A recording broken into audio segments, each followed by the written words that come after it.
Hey y'all, it's Rachel from Tiramar Farms, and I'm here to film a couple more short videos, just kind of talking videos. I think you should have seen by now another video in which I said if you see me wearing the same clothes in multiple videos, it's just because I do rewear clothes, obviously. I don't just like wear a shirt once and throw it away. But I've been filming like 2 to 3 videos in one sitting when I can, just to save time, since doing a video every single day is kind of difficult. Also, I'm wearing my glasses today instead of my contacts, which probably looks a little different. And if you see me wearing a lot of plaid, I know I've been wearing a lot of plaid lately. That is because, number one, I got several plaid shirts on sale for like 50% off, which is awesome. And number two, I just like plaid in the winter and fall time. It feels like cozy and festive, and I don't know, I just like it. Maybe I'm secretly a lumberjack. Anyway, today's topic for this video is going to be about how I got bitten by my livestock guardian dog. So before we go any further, I was not seriously injured, first of all, and I have some pictures I'll insert right now so you can see the actual injury. It was just a bad bruise. So here are the pictures of the bite. The one on the very far left was the first day, and then toward the right is a progression in time, because it actually seemed to get worse as time went on for a little while until it finally stopped and started getting better. But it was really sore, and as you can see, it was a pretty big bruise and a pretty powerful punch basically from my dog. So I'm really glad that it wasn't any worse than this, because it could have been. So there are the pictures. As you can see, it didn't break the skin or anything, and I'll get more into that in a minute. And second of all, it was not the dog's fault. So here's the story about how I got bitten by my livestock guardian dog.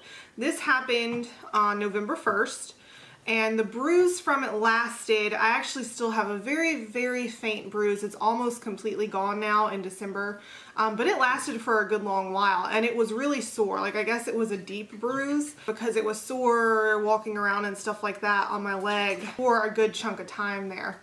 But what happened is that one of my livestock guardian dogs is a little bit food aggressive.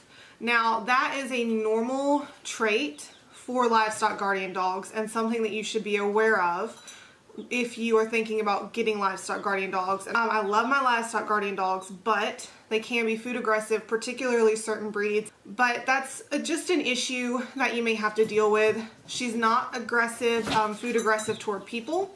I knew that that could be a problem, so as a young puppy, I established, like, I am the source of your food, and if you sit and calmly eat and let me pet you and take your food away whenever I want or whatever, you get to eat. And if you even think about growling at me, and I think that you're thinking about growling at me, I'm picking your food up and you're going to have to wait a minute until I give it back to you, just so that that establishes that people are not going to eat your food, but you are not to guard your food from people. So she's not food aggressive toward people at all. It's only toward other animals. And again, it's just a normal thing, especially with this particular breed.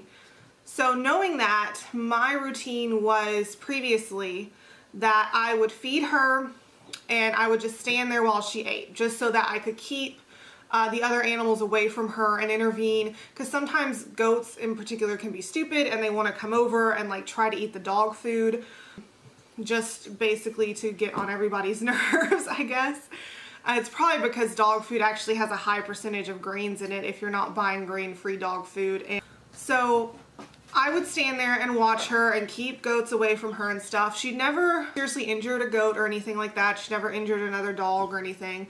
But in situations like that, you kind of want to be proactive about it, right? And not allow it to get to a point where it does cause an injury. Because I know people who have guardian dogs who have like taken chunks out of goats' ears and stuff like that. So it is a thing that can happen. Hasn't happened for us yet because I was being proactive about it to prevent it.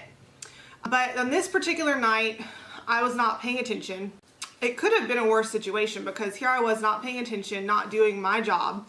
And what happened is that, so like say, here's the dog, here's me, I'm facing the dog while she's eating, probably should have been facing the other way instead.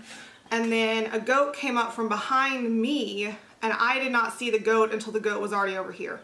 And about the time that I saw the goat, and I was like, oh crap, because I knew if that goat got too close that Sage was going to be, you know, running at her to get her away from the food, which again is normal. So I stepped in between the goat and the dog. Well, by the time that I stepped in between them, the dog was already running at the goat, and that's how I got bitten. The dog did not intend to bite me. I don't even think she realized that she did bite me, because she was going after the goat to get her away from the food, and I stepped right in the line of fire basically and got bitten. Now, I want to say, like I said, not the dog's fault. I should have been paying closer attention and doing my job, first of all. Second of all, it could have been a whole lot worse.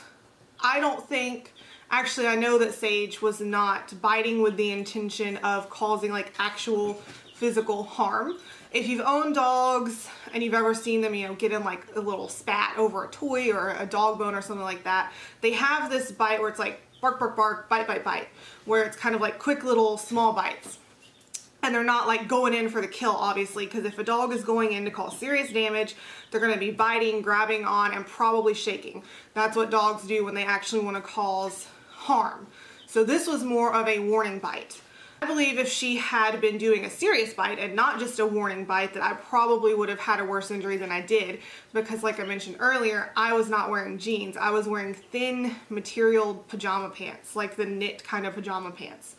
And I honestly thought when I first felt it that she probably had broken the skin, and I was just like, oh, well, that's great. Now I have this to deal with. But then once I got the goat away and the dog was eating again and I checked, I was like, oh, okay, I'm not bleeding. So yay, if there's no blood, we're all good, right? So then that could have been a lot worse in that way. It also could have been a lot worse if, say, instead of just stepping in front of the goat, I had bent down to, because I have short goats and the dog's shorter than me.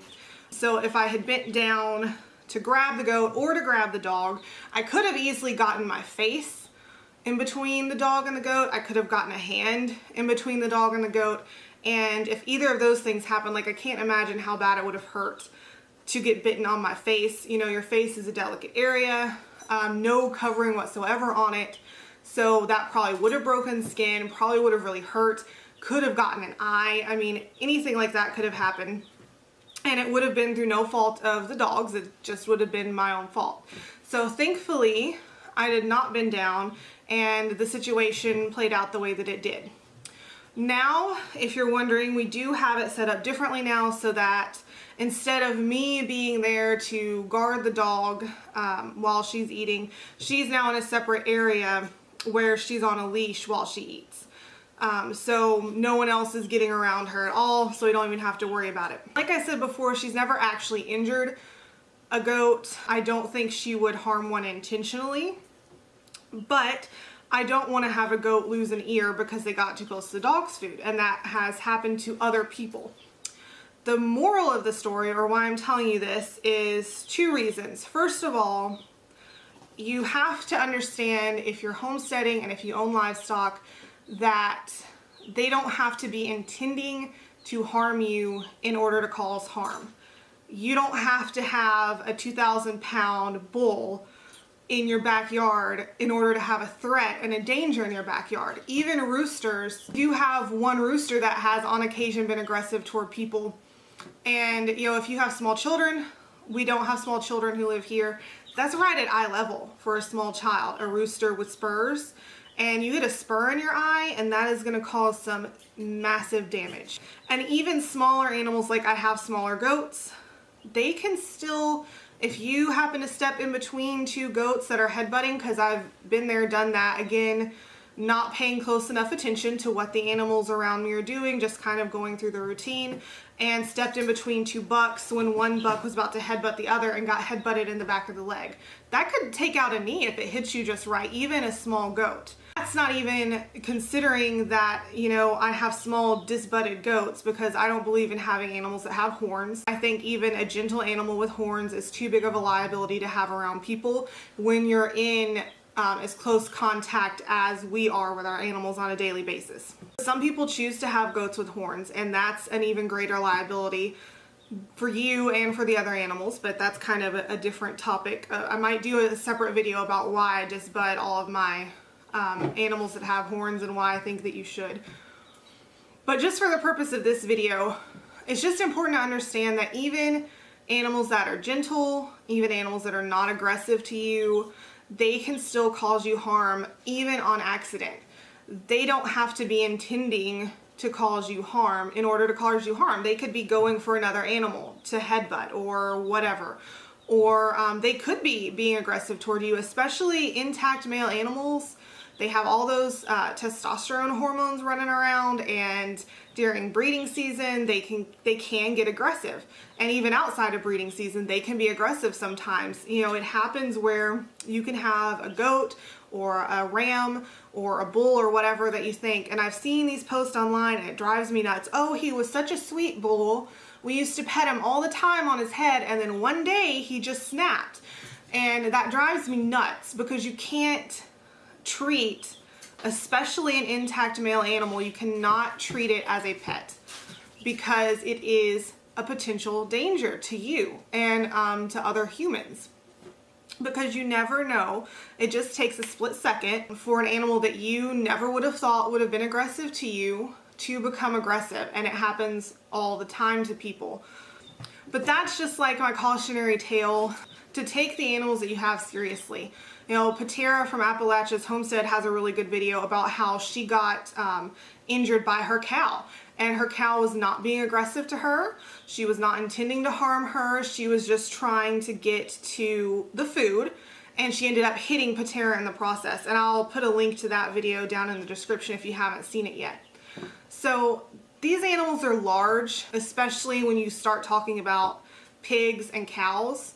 Even small cows, they weigh a lot. Like, pigs are very short animals, but they can get up to like 600 pounds on average for a full-size pig, and they can weigh even more than that. So again, I know I'm just kind of going down these bunny trails, but I'm just trying to get the point across that humans, in comparison to animals, we're delicate, fragile, easily broken little creatures, and the animals don't realize that. It's not on their radar. You know, they don't intend usually to harm you. So you just have to respect your livestock for what they are, and understand that there is a risk in having, any type of animal. You know, even a hamster can bite you, but obviously the larger the animal, the greater the risk. So just keep that in mind when you're in your barnyard. Take precaution, pay attention to what your animals are doing, and don't forget that as sweet as they are and as much as you love them, they can cause you injury. So that was the first reason I wanted to share this story. So this video is getting a little too long. I originally intended it to be just one video, but I'm going to break it up into 2 parts so it's not super long. So next part will be coming soon, in just like a couple days, maybe even tomorrow. I don't know. It just kind of depends on when I edit stuff. But this is part 1. Part 2 is going to be tips on livestock guardian dogs. So look out for it soon. Be sure to subscribe so you don't miss it. And thanks again for watching. I'll see y'all next time.